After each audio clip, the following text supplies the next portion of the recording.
No one ever comes to the village of Crep. Ever. Then one spring the mayor sees a car in the distance. He sees another and another. Suddenly everyone is coming to Crep.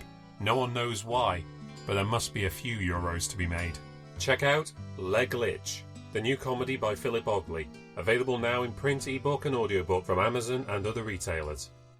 There's a common refrain you may hear when enjoying a haunted house story. A potentially fatal narrative flaw that seems so obvious when a cynic says it out loud. Why don't they just leave? When things go bump in the night, there are whispers in the dark, objects start flying, people can't sleep at night. Why don't you just leave? Why would you stay? Why would you put up with it? Just go. Is that how moving house works? Can you just pack up your things and move on? Is it that simple? I think we all know that it isn't. Moving into any property comes with commitments, contracts, upheaval. A home is supposed to be the place you feel safest, where you feel most relaxed, comfortable. When that place becomes hostile, threatening, dangerous to your mental and physical health, where do you go? Few of us are blessed with second homes, or with the financial resources to write off the loss or pay our way out of it. For the time being, you can seek shelter elsewhere, maybe, from friends or family, or in a hotel. But eventually, inevitably, you will have to go back. You don't have much choice but to return, knowing that whatever it is that torments you is there waiting for you, as if you'd never left at all. What do you do when your only choice is to live with the unlivable? You just have to try and endure it. Hope that that which troubles you and torments you, keeps you awake at night, may disappear, go away, spare you for just a few hours here and there. Perhaps it will get better over time. Perhaps it may even disappear. Perhaps it won't be so bad. Perhaps it'll get worse. You just have to hope. That's about all you're left with. Hope that you can withstand it while you plan your escape, knowing that it will take time, and you'll be stuck with it day and night, night and day. You can escape a haunted home. It's just a question of how long you can survive on the brink before you get pushed over the edge.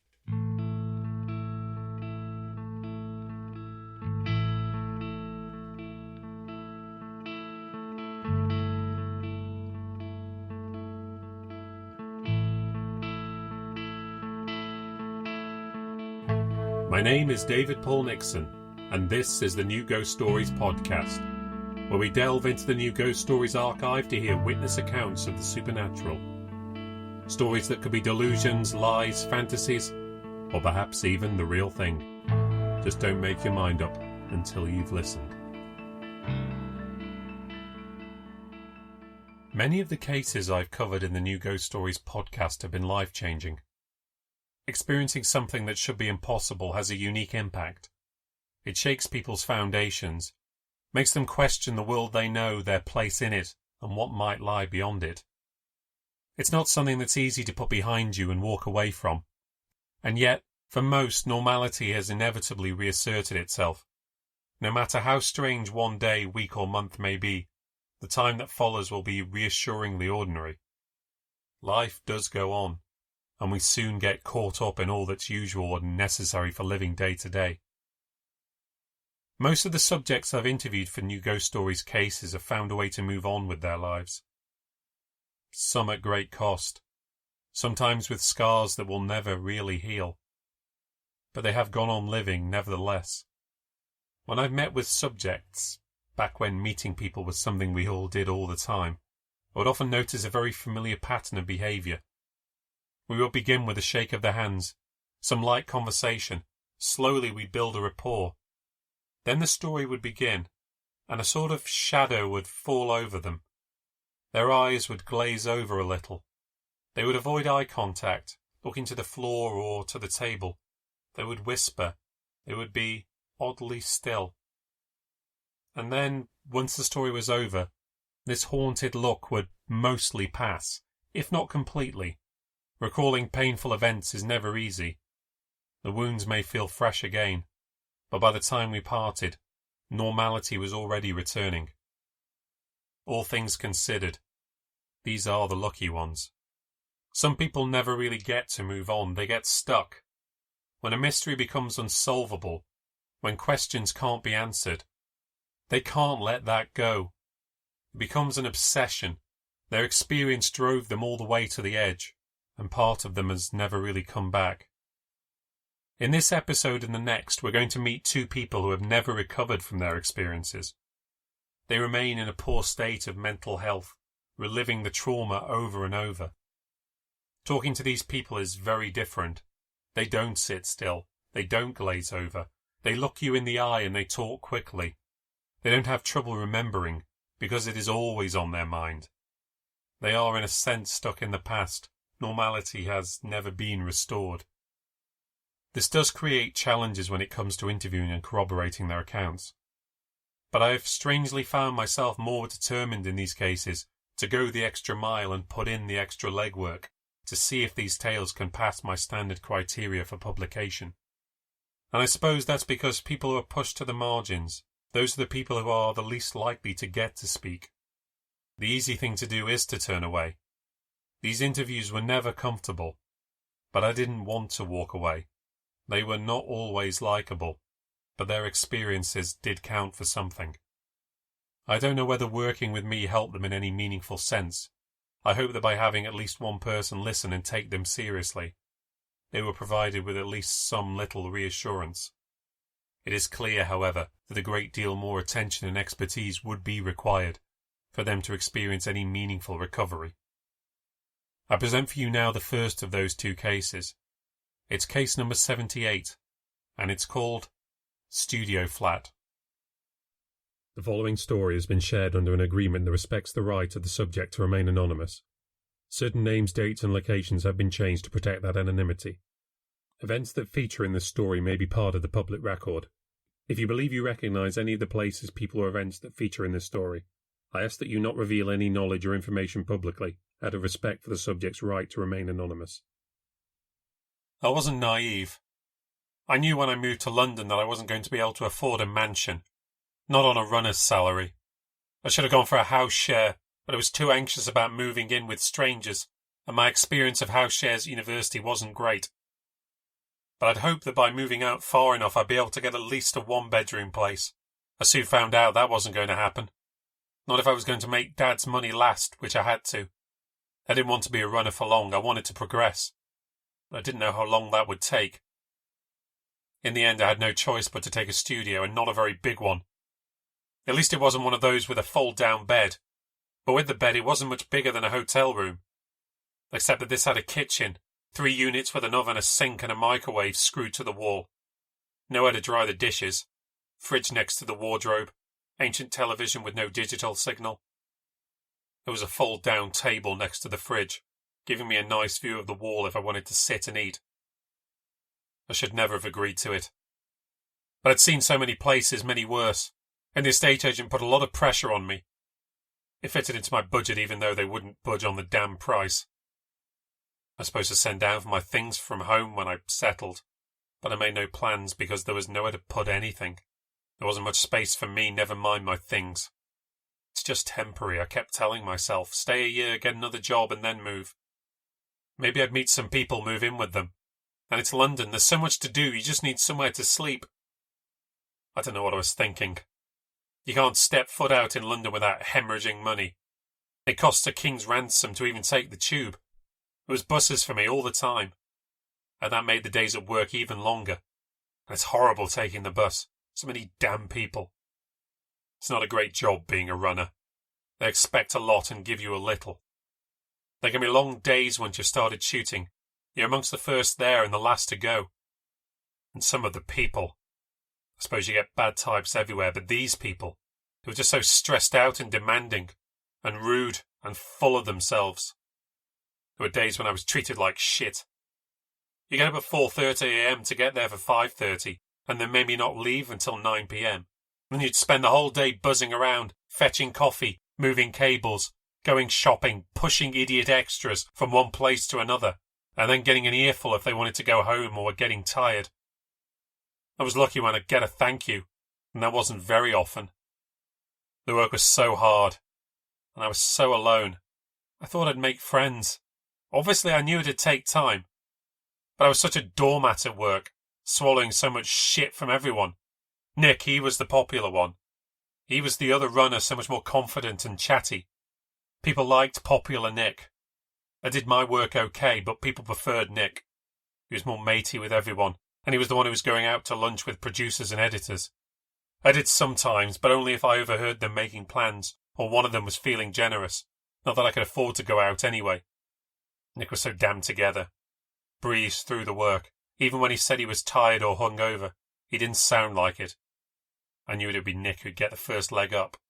Either at the studio or offered some good freelancing job. I worked really hard, but that doesn't really count. Not in the real world. It's the talkers who always get ahead. It was so stressful there. Just one day ran into the other, and I couldn't get to sleep at night because I was so wound up and thinking about what I had to do the next day. I only dreamt about work. It was horrible. I wondered whether I'd made a mistake, a real mistake. I was tired all the time. It was so miserable. I might have felt differently if I had somewhere nice to come home to, but the flat was like a prison cell. Like I'd go on day release, but had to come back to get locked back in at night.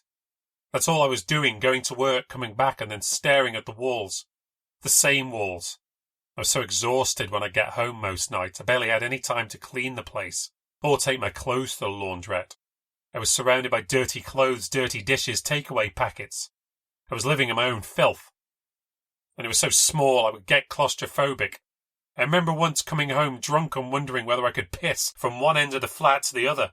I didn't try it, thankfully, but I bet I could have done it. I couldn't even open the fucking windows. There was a kebab shop downstairs. It stunk in the evenings. And the noise on Friday and Saturday nights. I used to take long walks on the weekends just to get out of the place. At least there are things to do for free in Central, though I didn't mind working weekends. I could always use the overtime. Although that was even more exhausting. I could never win. I thought about jacking the job in, but then what would I do? And I was on a year's contract for the flat. I knew I should have gone into a house share, at least I wouldn't have been on my own. It would have been easier to make friends. I was in an industry that was about networking, and I was terrible at it. I didn't want to admit that I was a failure, that I'd chosen a job I was bad at and entered into an industry I'd started to detest. I didn't want to admit to my friends or my family that I'd made a mistake. Some of those condescending arseholes, they'd been so snide when I said I was moving, giving me all kinds of stupid warnings and talking about things they knew nothing about. I wasn't going to give those small-town arseholes the satisfaction, no way. I wasn't going to let them laugh at me. But I started to lose it. I was burning out and I was miserable. And that's when the shit really hit the fan, when things really started to go batshit crazy. I was sat alone one evening in my room watching the TV. It was just some junk, a soap opera or something shit. It was dark outside. I was thinking about getting an early night while I had the chance. That's when I noticed a light come on. There was just a parking yard down below, a few battered cars and some bins for the kebab shop. But across from that was an apartment building. Grey old, brutal architecture. I thought it was dead, a derelict. I didn't think people lived there. But there was a light on, parallel across from my room. I could see right into that room. The curtains were open. There was a woman there. The building wasn't abandoned after all. I watched her. I couldn't help it. She was a looker, a fox. I had to look. It was a living room. I could make out some furniture, a lamp and a picture on the wall, not much else. She was a bombshell. Incredible figure. The sort of girl you don't see around very often. And totally dressed to impress, like she'd just been somewhere expensive, somewhere glamorous. Cleavage you could drop coins down. Then the guy shows up. He's suited and booted. Yuppie business type arsehole. Good looking. Stubble. Hair combed up and back, youngish. It looked like they just got in. She was rummaging inside a handbag which was on a table.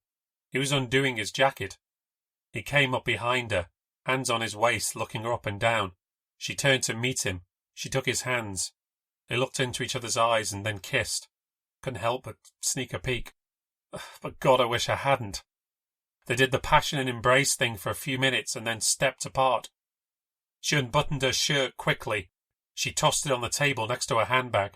He took a step back and loosened his tie. She stood facing him, bra exposed. He grinned at her from ear to ear. Then he hit her. I practically leapt off the bed. He hit her right hook and she went down. I crashed to the floor. It happened so fast I couldn't believe it. Still grinning, he leant down and hit her again and again. He took off his tie. I watched as he put it around her neck. He pulled it hard, crouched down on top of her, and he strangled her. I almost vomited, I almost screamed. He strangled her like a lunatic, huge smile on his face. He enjoyed it, he was loving it. I grabbed my phone, I called the police. I didn't know the building's address, but I told them what happened and where I lived. They asked me to count the floors, and it had to be the first or second floor, probably second. The wait was unbearable. It was well over half an hour by the time the police finally came over to my room. I'd just been sat waiting. There was nothing I could do, twiddling my thumbs while they took their time. The room was dark now. The light had gone out while I was on the phone. I kept watching the room, hoping the light would come on, that the police would get there, that maybe she was alive. She was probably a prostitute, high-class escort. That would explain the look. He looked as if he could afford one, and it might explain why he thought he could get away with it. Killers looking for women with few ties who won't so easily be missed. When the police had finally knocked, I asked straight away if they caught him. They said they were having problems finding the place. I went over what I'd seen with them yet again. These plods. They just couldn't seem to figure it out. And they were wasting so much time. A woman's life was at stake. They asked me if I'd definitely seen a light go on. I said, yes, of course. Or else would I have seen what happened? That's when they looked at each other. I asked them what the problem was. They said the building was abandoned. Had been for years. There was no power. Even if two people had somehow broken in, there was no power. A light couldn't have come on. That's impossible, I said. But they were sure. They'd apparently checked with the security firm who monitored the place. It was abandoned and had been for more than 5 years. They were waiting for someone to arrive with keys, but they couldn't see how anyone could have got in, or how I could have seen the light on, unless it was a torch. But I said it was definitely a room light. It had to be. They didn't believe me, did they? They started to question me. Rather than look for this guy, a murderer, or the girl who was probably dead. They thought I'd lost it. They could see the bags under my eyes, my pasty complexion, the state I was living in. They'd probably seen it all before. Guy goes stir crazy in his $700 a month rat hole. Probably happened all the time.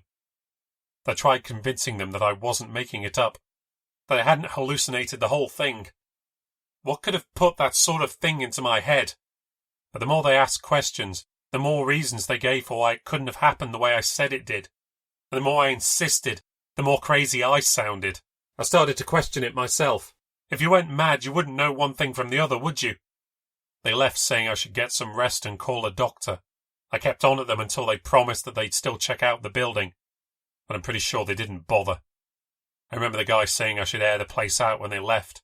Bastard. I was in a state of shock. I didn't know whether I'd seen a murder or gone crazy. Both were really fucking serious problems. I couldn't relax after that. I had to go over and look myself. I'd never been there before. It was right around the corner, but I'd just never had reason to.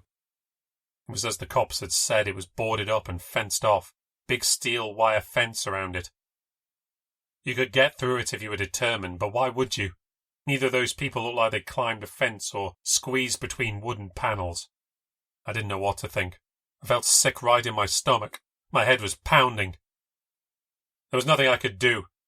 I just had to go back to my room and go back to normal.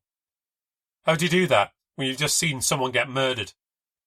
I lay awake all night staring at the ceiling. It was as if every time I closed my eyes I could see the whole thing replaying.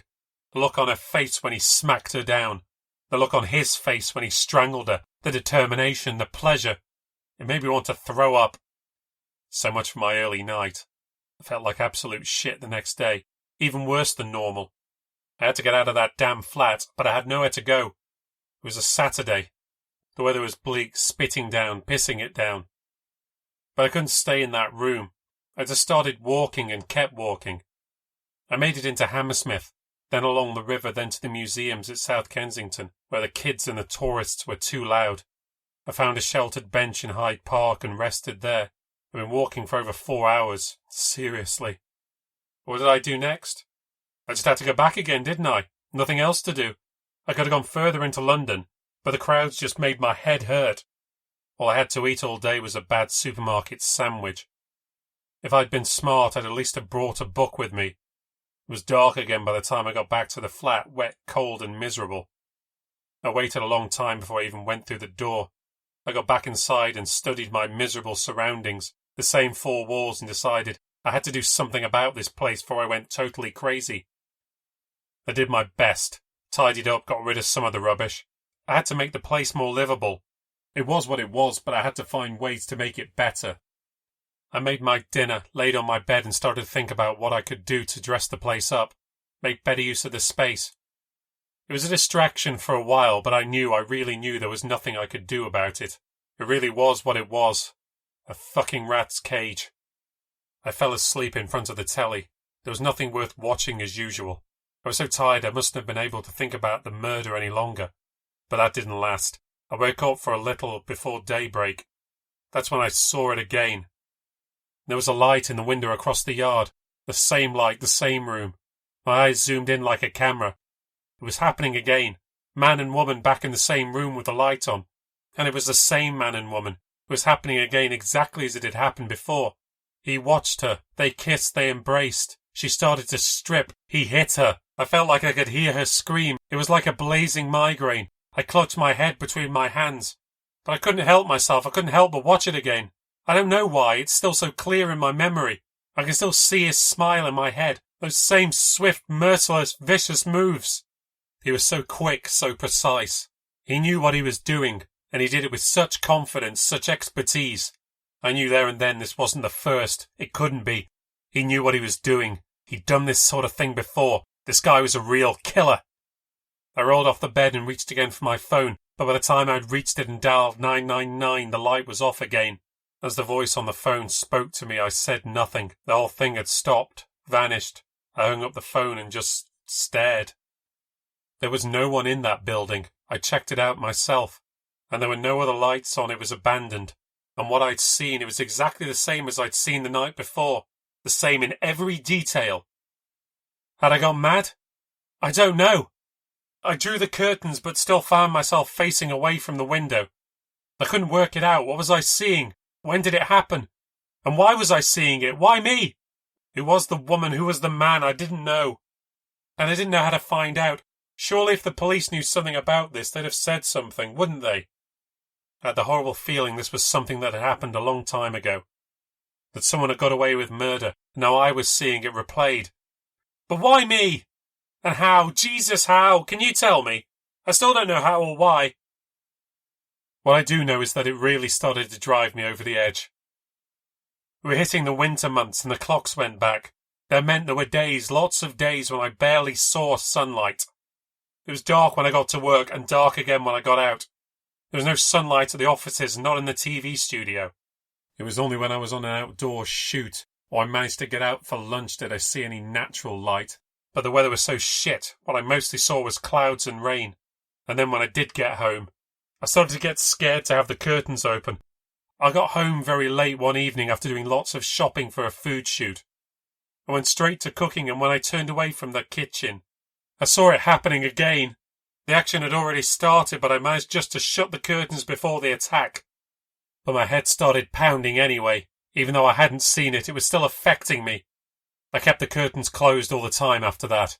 As it was always dark when I was there, that wasn't a hard thing to do. Not that it stopped me from seeing it in my sleep, replaying it in my head. And in my head there were all the sound effects, all the noises I could imagine. The screaming. And I was helpless to stop it. One night, after a few weeks of the curtains being always closed, I just peeked between them, just to see if it was still happening. I pulled them apart just a little, and it had already started. I saw him hit her again. I turned away, put my back to the windows, but the pain went straight to my head. I slid to the floor. It was horrible. I cried. I cried all night. After that, I couldn't take the risk anymore. The next weekend, I got some cardboard boxes, and with tape stolen from the studio, I covered the windows. I blocked the whole thing out so I didn't have to see that horrible scene again. So long, daylight. I started to feel like a vampire, a night creature. I hated that studio flat so much. I hardly spent any time there. I couldn't take the claustrophobia, the stuffy air, the smell, the same four walls. I became like a beggar, travelling from place to place. The studio flat became like the doorstep I returned to each night to sleep. When I finished work, I would go to find somewhere where I could hang out for free and not be bothered. The Royal Festival Hall, the BFI, the Barbican. The best places were the ones where you could hang out for hours without buying anything, and no one seemed to mind or notice or care. I would eat food, sneak from work, to scour supermarkets for out-of-date food. Occasionally I even chanced a bit of shoplifting. Then it was the museums at the weekend. You'd have to buy things and they were usually busy, but I found my way to some of London's more obscure ones, and I could afford to treat myself a little, just occasionally. It's amazing what you get used to. I probably looked a mess. I was a mess. But after a while it just became my thing. I read books, lots of books. Picked them up for pennies from charity shops. Nick moved on to another job. I knew he would. I remained, apparently not good enough to progress, but at least not so bad that they could fire me. Those wonderful people. Nick was replaced by Riz. We got on. He was okay. We hung out a few times. I was always trying to find ways to get him to stay out longer, hang out more. I think I put him off by being too keen. Maybe he thought I was gay and trying to chat him up. But he was okay with me. We still hung out sometimes. I'd stopped really worrying about work. Turns out there were worse things that could happen to you. I'd seen them. When you've seen someone be repeatedly killed, it matters a lot less upsetting some agency queen when you get them a latte instead of an espresso. My goal every day was to find ways to stay away from the flat as much as possible, to find other places to go and ways to occupy my time. It was hard with me not having much money, but I got used to it. Like I said, it's strange what you can put up with. After a while I even stopped dreaming about it. Stopped hearing the voices I'd made up for the man and the woman. Eventually I was able to sleep without hearing them, but I kept the windows covered and the curtains closed. It wasn't like I was happy. I was never happy. I was just able to cope, able to keep a lid on it. It got to almost Christmas, and while others were at parties enjoying themselves, I was at a loose end still and worried about going home to see the folks. What was I going to say to them and my so-called friends about my time in London? What nice things was I going to say about my shaky career and my lack of friends and my lack of sunlight? But Christmas came early one night. I had moved on from the V&A and found myself wandering out beyond Chelsea into Fulham when, stroke of luck, I found a £20 note on the pavement. Seriously, it was the best thing that had happened to me in months. I went to a pub, treated myself to a pint and a portion of chips. Luxuries. It was freezing outside. I wanted the warmth too. I sat in a corner near a pool table. It was pretty quiet despite the time of year. Not many people there. I put some money in the pool table and started to play by myself. I was about halfway through the game. I was doing pretty well, but I started to fight back. I was holding the cue about to make a pot when I looked across the bar, and I saw him in the flesh. The killer. The murderer. It was him, no doubt about it. He was older, grey in the temples. The vision I had seen of him before must have been a good few years ago, but unmistakably it was him. I had no doubt I could never forget that face. I felt weak at the knees. I dropped the cue and flubbed the shot, but that barely registered. I had found the killer and he was alive. And he was here, with another woman. Time had not dulled his looks or his sense of style or his taste in women. Although I doubted this one was another prostitute, she looked more regular, ordinary. I mean, good-looking still, but not dressed like a high-class hooker, down to earth, more everyday beautiful. He was smooth as ever, charming the pants off her, making her laugh, making her smile. She was playing with her hair. That's a sign they're interested. I put down the cue. I lost interest in the game. It wasn't important. He was a killer, and he was with another victim. Jesus, I didn't know what he was going to do with her. I sat myself by a corner table where I could watch discreetly without much risk of being seen. They had food brought to their table. He shrugged to her when it arrived as if to say it wasn't bad, it would do. Obviously not up to his usual standards and tastes. What was I going to do? I had no evidence. The police thought I was crazy. Anyone would think I was crazy, but I knew this man was a killer, and this woman was in danger. What would you do? Shrug your shoulders, say, what can I do, and leave?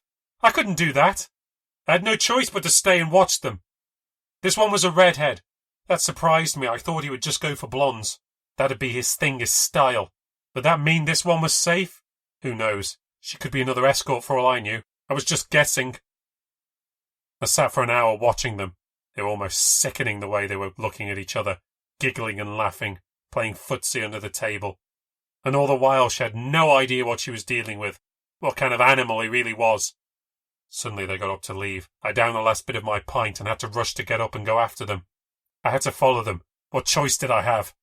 They didn't take a taxi, thank God, or else I'd have never been able to catch them. Instead they took a long walk in the freezing cold. I followed at a distance. Tried to stay far enough behind so they wouldn't see me, but they were so wrapped up in each other that they wouldn't have noticed me anyway. They stopped partway through the journey to get off with each other next to a bus stop. It was really difficult to find a way to hang around and wait to see where they were going without drawing attention to myself. I pretended to tie my shoelaces and then waited by a bus stop across the road, worried that they might suddenly jump on a bus themselves. But I guessed correctly, they were stopping for a kiss and a grope before moving on. If only she knew. I wasn't even sure where we were. We walked for over 20 minutes. I didn't know the neighbourhood at all. And then they suddenly left the road, just when I wasn't paying attention. They disappeared. Shocked, I ran forward to where I thought I'd last seen them. They'd gone off the street down some steps. He had a basement flat, under one of those beautiful London houses you could never dream of being able to afford. I just caught sight of the door closing behind them. That was it. She'd entered his lair. She was in the killer's house. What was I going to do now? This could be it. He could be planning it now. Deciding when to take her off guard. He had his tie on. He could be loosening it now, right at this very moment. The living room light went on, but the curtains were closed. I could barely see outlines of people moving in there. Perhaps they weren't moving. Perhaps it was just the furniture. Perhaps I was already too late. I had to do something and do it now. I thought about calling the police. Yes, I would sound mad, I would sound crazy. But if they came out here, spoke to him, spoke to me, maybe they'd get suspicious. Maybe he'd let something slip. Maybe they'd connect him to the old derelict building where he must have lived once. No, that was crazy. Best I might talk them into coming down here. I could maybe say I'd seen him strike her, but then I began to panic. How long would that take? It could be happening in there right now. He might already be strangling her. She could even already be dead. There was nothing for it. I went down the steps to the door and thought about breaking it open, but it looked pretty strong. No, I couldn't do that. So I banged my fists on it. I banged the knocker, rang the bell. Then I shouted, "Help, please, it's an emergency!" I thought I saw the curtains twitch to the corner of my eye. I heard movement from behind the door. I had a sudden idea. I leapt quickly up the stairs back to road level, and then climbed the steps leading to the door of the flats above. When the door to his flat opened, he stopped out to look around for who'd knocked. In just those seconds, I threw myself over the rail and landed right on top of him, feet first. That knocked the wind right out of him. He didn't see that coming. I'd never been much of a physical guy, but I gave the fucker everything I got. I was on my feet faster than he was, and I was smacking him around the head with my fists. Then the girl came out, and obviously she doesn't know what's going on, so she grabs me by the back of my coat and tries to pull me off him. That gives him a chance to get back at me. "I'm calling the police," she screams, as he's back on his feet trying to throw me about. "Call them," I reply. "Stop this murdering bastard." "You crazy fucker," he says. We've started to kick up quite a bit of a racket, so people are coming out of their flats. Obviously the neighbours know this guy. Turns out it is his flat, so some of them come to help as we're rolling around, scrapping on this little bit of patio in front of the window. They grab me and they pin me down, but I don't care. I don't care what happens now. I can see it in his eyes, and he can see it in mine. He knows that I know. And as I scream to the people around me as they pin me to the ground, and I scream that he's a killer and that he was going to kill her, I can tell that he's scared. There's a little twitch in his eye, a little delay before he answers back. "He just fucking attacked me," he pleads, playing innocent. But he knows that he's rumbled.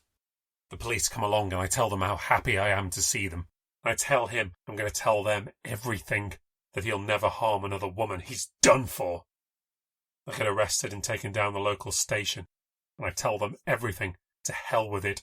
What does it matter if they think I'm mad? What does it matter if they think I'm crazy? There are lives at stake. It doesn't matter what happens to me. It really doesn't. They threw me in a cell overnight to cool off. I didn't sleep. I just waited. I just had to hope that maybe he'd let something slip, or just maybe some smarter than the average cop thought he'd just check up on some of the things I'd said. Fat chance of them showing that kind of initiative, but who knows? Eventually they dragged me out again in the morning. They put me in a room and tell me, as much to my surprise as theirs, that he's not going to press charges. I couldn't believe it. They said he was taking pity on me, because I obviously had problems. I had to try hard not to laugh my ass off. He didn't want the attention. He didn't want the trouble. It was as big an admission of guilt you could have hoped for. Not that the stupid police noticed. I told them so, but they were so fucking oblivious. To do my best not to smile ear to ear while they gave me my warning and my lecture. I needed help. I needed to see a doctor. They were going to check up on me with social services, make sure I sought help. Like heck they were. Once I was out of the door, I never heard a damn thing. Of course they told me to stay away from Mr. Anderton. That's what he went by. But of course I couldn't do that, knowing what I did about him. I'd saved one girl, perhaps only briefly, but others, they'd get hurt. People like him weren't going to quit. When I got out, I stood vigil outside his flat. I didn't care about being discreet. I wanted him to know that I was watching. I had to still go to work during the week, but afterwards and on weekends, I wait there for him. He seemed to have vanished. Had I really scared him off? Then just after a week, a for sale sign appeared outside the place. I really had done it. I really had scared him off. It felt good for a little while, just a little. I was conscious that the killer was still free and on the loose. I tried to track him down, did everything I could. I even tried to convince the estate agents I was a serious buyer. I toured the house, tried to get them to give me his details, but without the finance paperwork, there's nothing I could get. There's really not much more to tell after that. I went into media buying instead of studio work. That was stable, more boring, or more stable, and I did my year in that damn flat. After he disappeared, I tore away some of the cardboard to see whether the murder scene would stop. It didn't. It just kept playing on over and over, and that's because he's still out there. I wonder if whoever moved into that room sees it now, whether it drives them crazy too, because he's still out there somewhere, and he'll kill again. People like him don't quit. Whenever I walk the streets, I look out for him. I've tried to Google him, Facebook him, but I haven't found him. I hope to God someday I will. Maybe then I can stop dreaming about it. I may have got away from that flat, but I still get the dreams, and I still hear the screaming, and I still wonder, who else has he killed? And how long is it going to be before he kills again?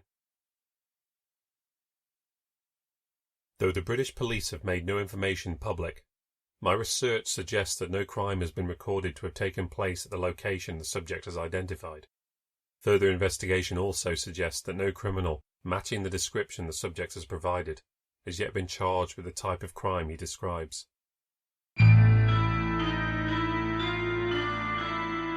Thank you for listening to the New Ghost Stories podcast.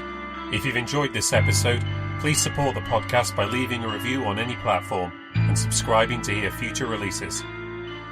Today's story features in the book 14 New Ghost Stories, which is available from Amazon, iTunes, and other book retailers. This podcast is written, presented, and produced by David Paul Nixon. If you'd like to read the latest New Ghost Stories, visit my Substack at davidpaulnixon.substack.com. And you can find out more about New Ghost Stories at my website, newghoststories.com. To find out all the latest from me, follow me on Twitter and Instagram at New Ghost Stories. Next time on the New Ghost Stories podcast, it's a tale of violence and revenge. And it all starts with a drip, drip, drip.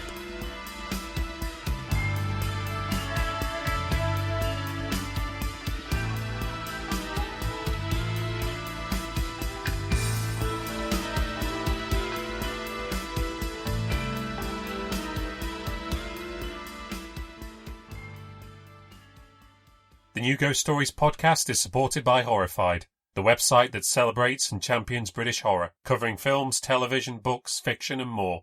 You can visit Horrified at horrifiedmagazine.co.uk and find them on Twitter, Facebook and Instagram at HorrifiedMag.